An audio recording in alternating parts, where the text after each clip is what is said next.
시청자 여러분 안녕하십니까? 김희정입니다. 안녕하십니까? 노준영입니다. 오늘도 소나기가 드문드문 내리는 하루였는데요.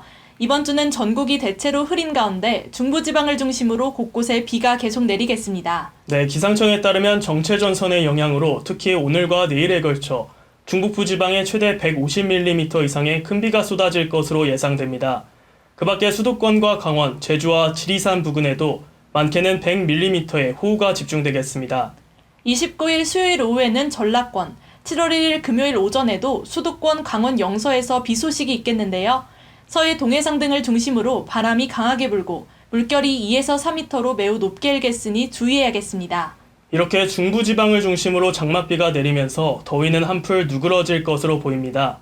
아침 최저기온은 21도에서 26도, 낮 최고기온은 25도에서 32도 사이로 예측됩니다. 정체전선에 의한 장맛비는 최소 7월 1일까지 내릴 전망입니다.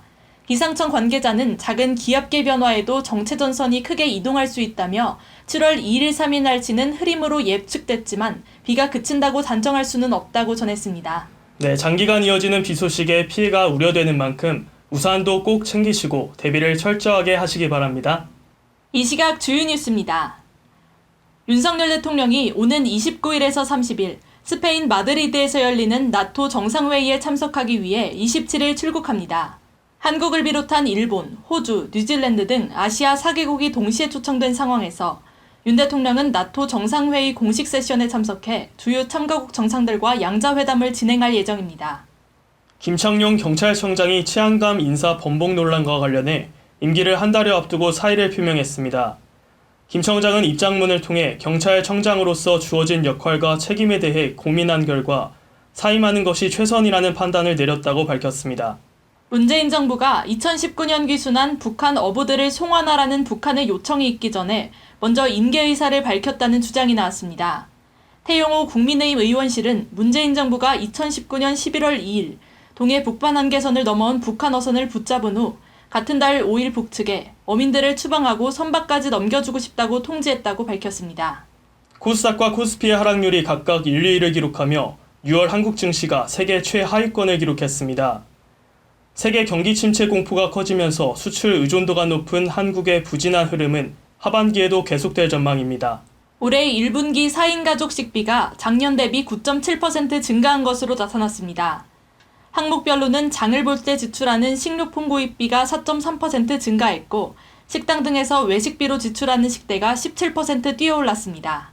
블룸버그 통신이 일론 머스크 미안 현대차가 조용히 전기차 시장 지배하는 중이란 기사를 공개하며 미국 시장에서 선전 중인 현대차 그룹을 주목했습니다. 블룸버그는 조용히 시장을 지배하고 있다는 이중적인 표현의 제목을 통해 현대차의 매출 실적이 빠르게 상승하는 것과 뛰어난 정숙성을 높게 평가했습니다. 러시아가 100여 년 만에 외화 표시 국채에 대한 이자를 지급하지 못해 디폴트에 빠졌다고 블룸버그 통신이 27일 보도했습니다. 이는 러시아의 우크라이나 침공 이후 미국을 비롯한 서방이 제재의 일환으로 러시아의 외채이자 지급 통로를 막은 것에 따라 발생했습니다.